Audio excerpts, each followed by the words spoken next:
What is good, folks, and welcome back to the Villain Vibes. And today is a very special episode because me and my buddy Jay, we want to talk to y'all about our favorite edgelords in fiction. Because ever since Sonic 3 came out, I've been asking myself this question over and over again. What is the appeal of edgelords? Why do we like these bastards? Especially for those who've hopefully grown past their angsty teen phase, why do we still find ourselves drawn to these over-the-top angsty characters who just love swearing up a storm and do not care for the slightest bit about morality? Why do we still find ourselves drawn to these types of characters? And that's what we're looking to figure out, because today, I ask y'all the question, was it truly just a phase?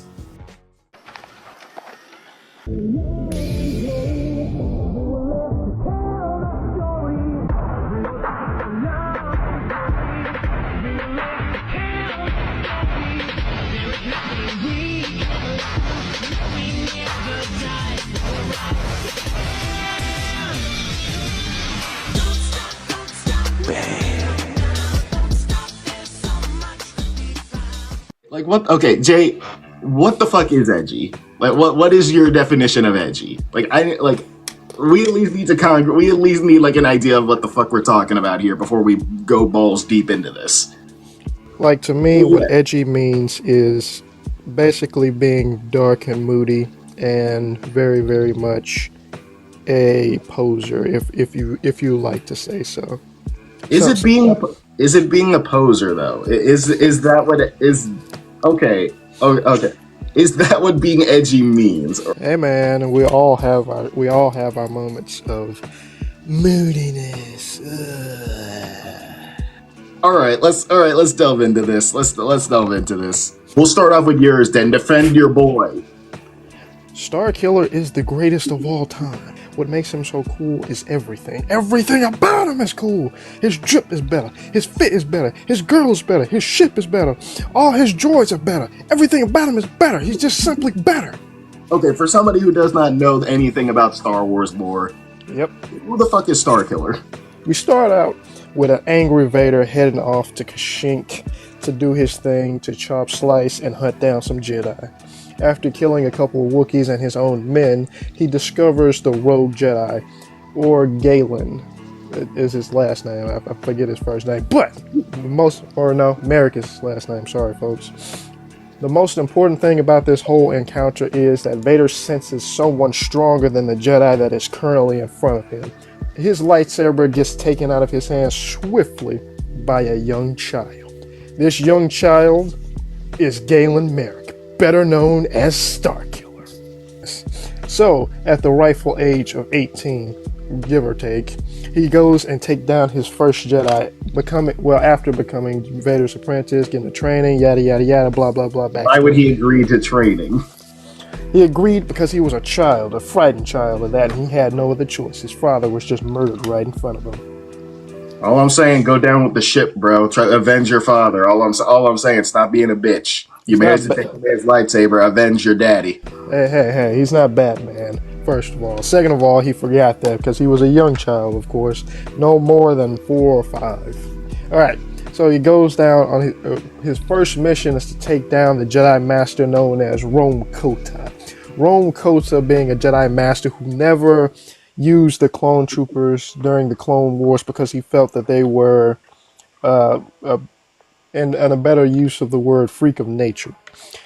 So he formed his own militia and went to war against the Separatists until Order 66 happened, and he formed his own semi-rebellion to fight against the Empire. So Vader sent Starkiller out to kill Rome Kota. And this is where everything sort of started when it comes to his story. After taking down or after defeating Rome Kota in hand-to-hand combat or lightsaber-to-lightsaber combat, before he can deliver the killing blow, Rome Kota peeks into the future saying, "I see only darkness and sadness. I see betrayal, and I see myself." As he gets lasered in the face and dropped down from a space station down to the planet. After all this story happens and more killing Jedi and betrayal from Vader, of course it's Vader, he realizes that this isn't my path.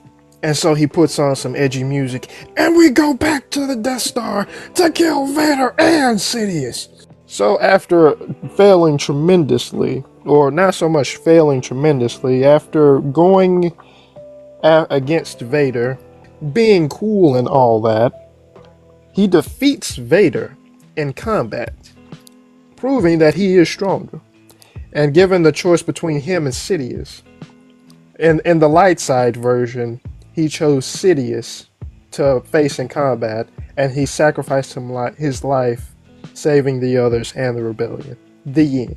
But in the super edgy cut, he chooses Vader, kills him, and he becomes Sidious' apprentice, as all his friends and the rebellion dies right in front of him. His story is not complicated at all. He isn't that deep of a character. He is edgy. He is dark. But like bare bones of the story, Starkiller goes from rage and murderous intent from the dark side and becomes a light side, semi-light side user, learning to balance his anger, to control his emotions and all this other stuff. He also learns love through his love interest, Juno Eclipse, the pilot of the Rogue Shadow, one of the greatest, all I'm saying. He learns empathy, and he learns to care about his droid companion, Proxy. Proxy is also there to kill him. And he learns what acceptance truly is through Roan Coda forgiving him for what he's done in his past and pushing forth to, something better. He also learns all the murders. He also learns togetherness while forming the rebellion, or the beginning stages of the rebellion. He learns these lessons throughout his edgy story, but the bottom line is, Starkiller is a great character for a lot of people for his coolness, how he uses the Force push, the Force pulse, him bringing in a Star Destroyer from space to the ground. These simple things that make him all around awesome. Okay, so the Appeal of Edgelord characters, or at least him, we got a baseline going here. Alright, so the raw power, just complete and utter destructive power and everything, and in a darker story of development. Like, we see him going more towards the light, or like you see him repenting for his sins and everything, trying to do good after all of the very, very, very shitty things he has done in his life. Hey man, all I'm saying is orders are orders. You gotta kill, we gotta kill. All I'm saying. Yeah. I'm just following orders. That hasn't been used by a whole bunch of other, real life terrible people. But the main thing that kicked off this entire video concept, why do we like him? Well, Sage, why do we like this bastard? As you can see, he is on a motorcycle. Why does he need a motorcycle? Sage, why wouldn't he need a motorcycle? He is the fastest thing. He is one of the fastest things alive. Exactly, Sage. Why is this one of the hardest images of my childhood? Why was this one of the rawest images of my childhood? Just Shadow pulling up with a fucking gun ready to shoot dudes. This is honestly one of my fondest memories of Shadow the Hedgehog. Because he's awesome, Sage. Duh. Like, I don't know what it was, because I'm a Knuckles man for life. But why does Shadow have this much aura? Why does he have this much? He does not need this much. That's a great question, folks. That's why he brought me along, to answer these good questions. Because, like, honestly, like, while his story is kind of basic, like, it's still interesting nonetheless. Like, dude was a science experiment. They wanted to create the ultimate life form. He was either created by demon alien magic in the video games, or just a fucking alien. Well, yeah, I'm pretty sure that's still the established lore. I don't know what the fuck it is now. But, like, yeah, an experiment, he got experimented on. The one person he connected with while he was, in the lab and everything got shot in the face. So, yeah, kind of just went on his whole fuck humanity route. You know what? Just blow it all up. Just fucking blow it all up. The one person I cared about, y'all took her away. So, yeah, I'm airing this bitch out. But anyway, I feel as though that we all grew up to love Sonic and the good, kind-hearted Boy Scout-esque aesthetic that he is, sort of. Like, I think the whole appeal to me, or at least the memories of the appeal that Sonic 3 just kind of pull, like, Ratatouille back into my brain. Like a Ratatouille back into my brain. Like, yeah. Sage took one bite of this movie, and then he just flashed back to just Shadow just shooting a bunch of people. I think this whole appeal for him, or at least for me, was this whole he was just a creature that was just doing his own thing. He didn't ask to get experimented on and everything. He didn't ask to be turned into a weapon. He didn't ask to exist. But y'all put this shit on him. Take away the only person he really cared about. So how do you expect this man to react? And his whole journey of remembering this isn't what Maria would have wanted. This isn't the life that she would have wanted me to be doing. Like, she would have wanted me to be looking at the good in humanity and everything. And his slow development with Team Dark with Rogue and Omega, him getting this sort of found family, people that are trying to look out for him, and this slow sort of sibling type bond he has with Sonic. Like, there are others out here like him that he can at least try and look out for, that can at least try and fill the gap that Maria left in his heart. Exactly. Now, his people. There's something there about that. There's just something about that. And his whole thing of look, I'm not joining it. Look, I'll help y'all out, but I'm doing my own thing and I'm gonna do this my way. We haven't brought up any comic edgelords. Well, what you got? You know what? In all seriousness, let's talk about the Punisher. He is a complete edgelord, but do we like him? Do we tolerate him? What is the scenario here? So when it comes to edgelords, there has to be some kind of connection. Do we feel a connection with Frank? Do we feel bad for him? What is the feel? Because it doesn't seem like he gets the exact same treatment as all these other edgelords do. But in my opinion, we still should feel the exact same amount of pain for him. This man lost his whole entire family after coming back from war, and all he wanted to do was just spend time with his family. Losing them right in front of him was just it. That was the thing that broke the camel's back. For sure. The man just went on a tirade, killing all criminals. But why don't we feel bad for him like we do for the other people? It was at a point where he just didn't want to be loved anymore. He didn't want any attention, or he didn't want anything anymore. He lost everything he had, and that was it. Like, that was the last straw for Frank. Frank Castle sort of just died there, and the birth of the Punisher was there. His edginess, or at least what makes him endearing, or at least as popular as he is, like, he exists as this sort of contrast to the rest of the superhero community. Like, guys like Cap, Spider-Man, Daredevil, folks who have these principles and idealism. Frank is just cold realism. Just straight up, he is cold realism. Like, look, man, throwing Kingpin in jail literally does nothing. It literally does nothing. Exactly. Like, what Punisher is the realization that playing superhero isn't going to save the everyday man from the people that you say that you're going to protect by locking up the bad guys. Locking up the bad guys doesn't fix the problem. But the thing that I find his contrast with Daredevil so interesting is they're both right. Like, they both have very fair points. Like, there are some scumbags out there that do just need to go down, that are just beyond redemption.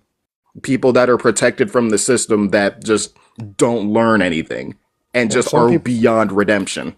Some people that aren't protected by the system but somehow avoid the death penalty, like a Joker, for example.